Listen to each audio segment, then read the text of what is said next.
The Philadelphia Eagles offense was heavily criticized all season, and rightfully so. After a wildcard loss to an injury-riddled 49ers team, something had to change.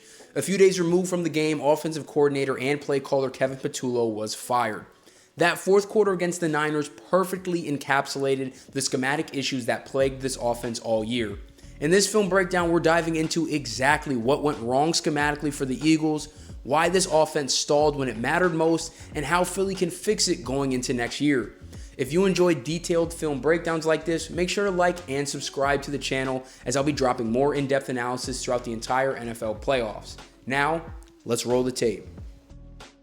First play I want to walk through here is actually the second play offensively of the fourth quarter for the Eagles. First play was a swing screen to Saquon that got called back for holding. So you're looking at 1st and 20 here, and get used to seeing these routes. You saw them all season for the Eagles. That's a lot of what the criticisms have been, is that their offense is very simplistic and vanilla with a lot of, curl routes, comeback routes, Hank concepts, very basic level passing concepts, especially when you compare it to a lot of the other passing, concepts that other teams are running at a high level. He tries to get this pass. Hurts does to Goddard on this, kind of curl route.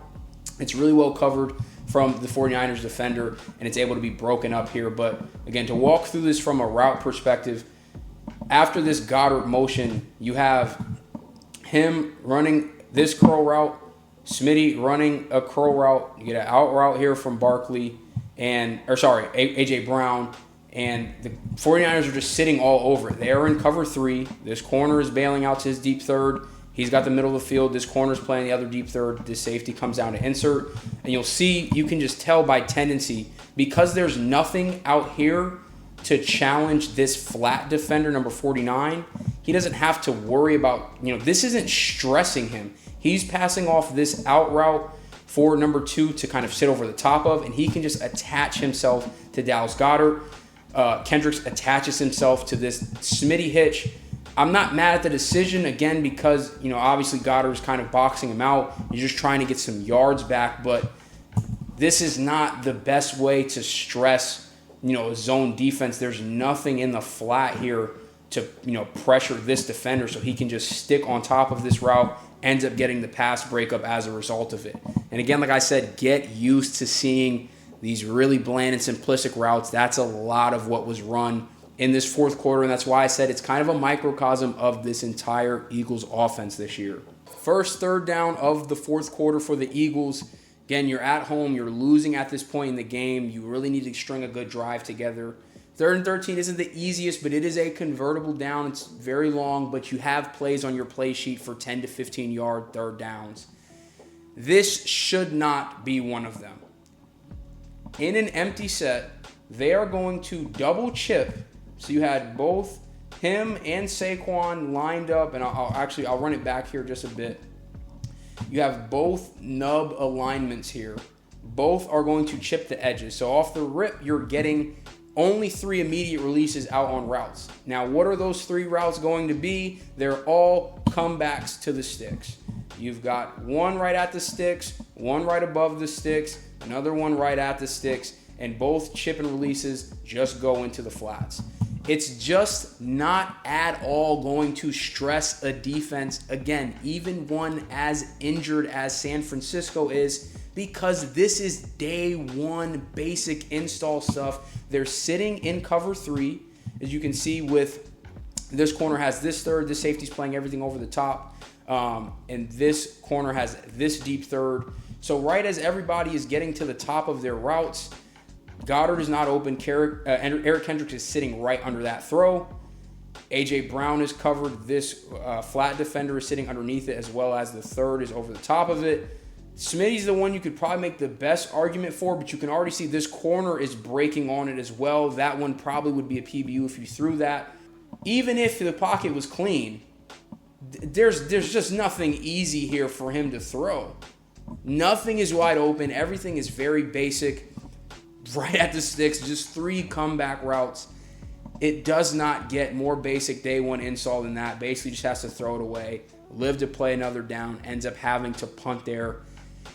In a gotta have it moment on 3rd down, this is what you went to. That cannot be happening in the NFL, especially for the reigning Super Bowl champions. You can't have it.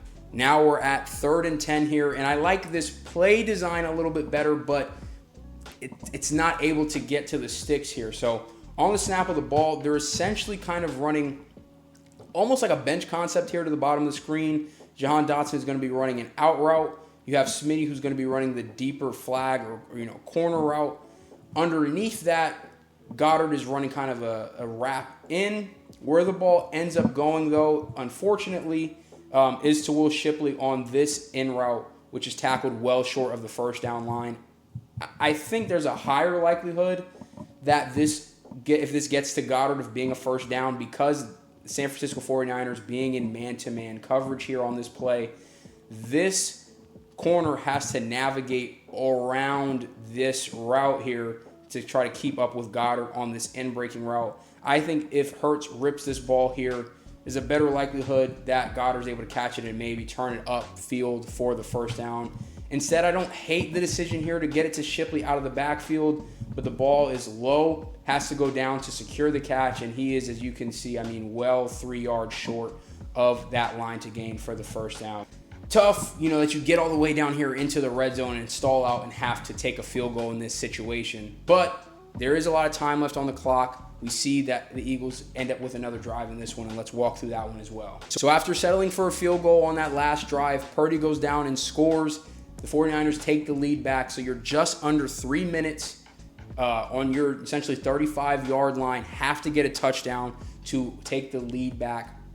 Your season is on the line. You're already got to be thinking essentially 2-minute drill as you're under 3 minutes in the game. So you've got to be operating really quickly. The very first play of the drive, coming out of the kick return, this isn't a sudden change situation. There was plenty of time to think through and get to a good play call. Essentially are running mirrored routes. You're getting a comeback here at the top of your screen, at the bottom of your screen, another comeback at the top of your screen, and 2 digs here on the inside. Now, again, schematically, it doesn't get much more simple than that. Despite all of that, because the 49ers are playing with a 4-point lead, they just need to keep everything in front of them. So they're sitting in quarters coverage. So you can see the 4-man shell they're forming. With only these 3 defenders underneath, this ball has to be thrown, I think, to one of these 2 in-breaking routes. And I'll even pause it a little bit better here. Right here, before Hurts has even begun to throw the ball, if he rips this to Dotson or to Goddard, this is a big-time pickup. Now, I know Hurts isn't the best at pressing the ball over the middle, but that's just where the ball has to go in this instance. Instead, he gets it to the check down to Barkley, only picks up 3 yards on the play. So the design, again, I don't love it. It's so simplistic. Despite all of that, the ball has got to go to one of these 2 in-breaking routes over the middle, and you can't just settle for the check down when the protection is holding up that well, if you're Jalen Hurts in that instance. So following up right from that, in no huddle again, they're trying to preserve as much clock as they can. What do you think the Eagles are going to run in this instance? It's going to be Hank. Pause it right here. You've got curl route, essentially kind of like an in-breaking curl route and another in-breaking curl route here from A.J. Brown with Saquon going out into the flat as the check down. Look at how the 49ers are just absolutely sitting on these 3 routes. You can make an argument here for Devontae Smith. I think, again, that's probably where the ball should go. But how many times can you run? And, again, we've only looked at plays from the 4th quarter of this game and not earlier in the game or earlier in the season where they have, I think, the highest rate. I saw a stat put out where they had the highest rate of curls and comebacks routes run of any team in the NFL this season. Teams are going to pick up on these tendencies and just absolutely stick these routes. Look at Eric Kendricks on this play, how off the snap of the ball, when he immediately turns to look at Goddard here, sees him kind of running right at him, he just sticks this route the entire way. It's never open anywhere. The same thing with this route up here in the slot. Hurts, again, just makes the decision to go to Barkley. I think it would be better to go to Smitty, but I don't think it makes a massive difference because schematically it is all so bland and so simple. That brings up 3rd and 5, very manageable down here. You get a quick short motion from Goddard, who was lined up out here, kind of right behind to stack set behind A.J. Brown. Now, I like this play design a lot better here from the Eagles. So you can see you're getting a really heavy pressure look from the 49ers. So you're anticipating, cover 1 or cover 0, some type of man blitz. You do get cover 1 in this instance. So this safety, who was kind of lined up over the corner, actually ends up bailing to play the middle of the field. But you have man-to-man across the board here. Now, these two corners and safety types kind of have to pass off these routes. Goddard ends up running an out route here, which this number 6 attaches to, which means that number 2, Diamador Lenore, has to play A.J. Brown in trail. He's running an in-breaking route. This is wide open. You can see Jalen Hurts already throwing the ball. Great anticipation and timing over the middle. And I'm not going to get into all of it, but for a guy like A.J. Brown, who complained all season and has kind of brought a lot of bad vibes into the organization with some of the comments that he's made and the way that he's kind of portrayed himself this year. If you want the ball in these moments, those have to be caught. It hits him right in the hands, and I'll run it again. It's thrown with great anticipation. It's also blocked really well. Saquon is in the mix here, laying a great block. There's a great pocket here for Hurts to work with. He throws it on time, and it hits AJ right in the hands and is dropped. With the season on the line in these critical moments, if you're going to talk that way, you've got to be able to back it up. Next play here, 4th and 5, season entirely on the line at this point. Niners again showing a heavy pressure look. A lot of guys lined up to the line of scrimmage and press man. You're thinking once again, cover 0 probably type of all-out blitz. The Eagles decide to go empty. I like the thought process here. So they're running a mesh concept. So you have Barkley on this underneath route. You have another drag over the top of him. And then you have Dallas Goedert running a deeper crosser, which is where this pass ends up going. Now the mesh is kind of neutralized. As you see, you have 2 defensive linemen here for San Francisco who actually dropped out into coverage. So that kind of muddies up the mesh underneath here from Saquon and Smitty. Nonetheless, Hurts stays calm. Once again, great protection up front for him to work with. Sees Goddard coming across on the crossing route, puts the ball right on him, picks up the first down, keeps not only the drive alive, but their season alive in Philadelphia. Next play here, 2nd and 11, again, still operating out of the no huddle. You're going to get that double slant combination now to the bottom of your screen. I think where the ball should go is again to Jahan Dotson, who's going to be running kind of like a wrap in on this. So try to pause it as he gets out of his break. Right here, he kind of gets right into this pocket in the zone coverage. I think that's where the ball should go. You can see Hurts has kind of taken his eyes down for a second. He's going to try to look to shuffle out here. I know the pocket is collapsing on him. I would love for him to stand in there and deliver that ball over the middle, hit the top of your drop, and throw that. Now, it does look like he only takes 1-2 step drop and like he wants to throw one of these slants. The issue is against, this zone look, that's not going to open up as easily as it, particularly would if you were getting man-to-man coverage in that instance. So this is passed off a little bit better. I don't know if he's looking right at Goddard, but, this guy kind of engages right on him. You could maybe want to try to get to Smitty, but again, with it being zone, like this guy's going to drive right on it. So I'm not mad at the decision to not throw it over here at all. But his footwork is it looks like it's so dead set on only getting to this side of the progression and ignores that this wrap in could potentially even come open because he's already finished his drop back and is looking to scramble before that's even happening. So something is just completely off there with how they're going through that progression, ends up scrambling out and throwing it away. It doesn't make a lot of sense. It feels very disjointed. Again, it is, quick hitting, no huddle, 2-minute drill. So that obviously I think could play a factor into it. But these are not isolated instances from this Eagles offense just looking completely out of sync as they have many times this year.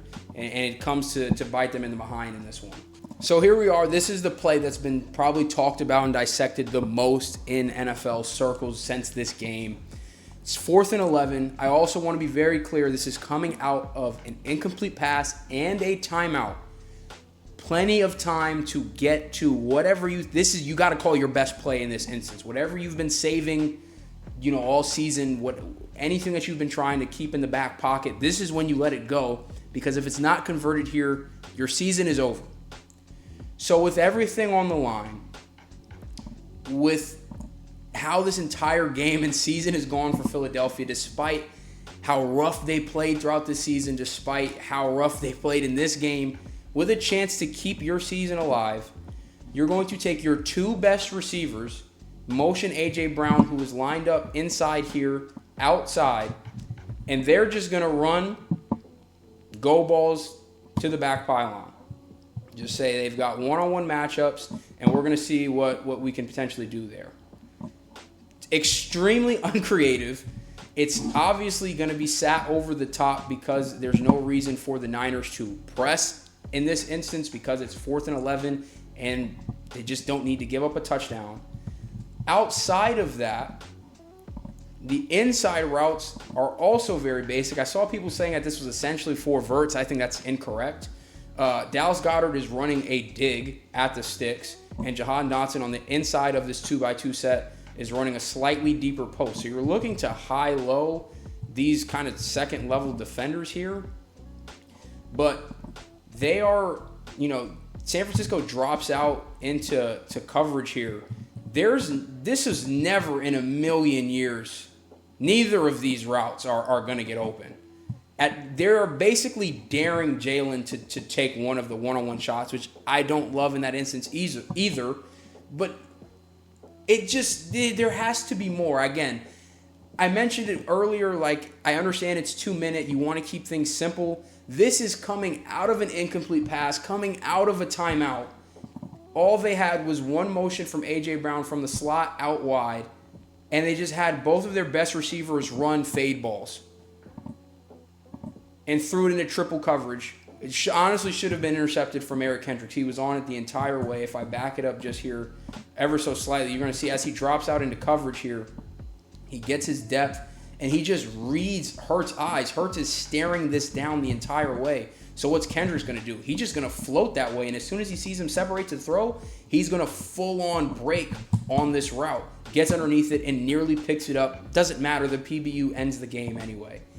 This type of stuff was happening offensively for the Eagles all season. It is an absolute wonder that not only was Kevin Patullo allowed to stay with the team the whole year, but that he was allowed to play calls the whole season and that duty wasn't revoked from him.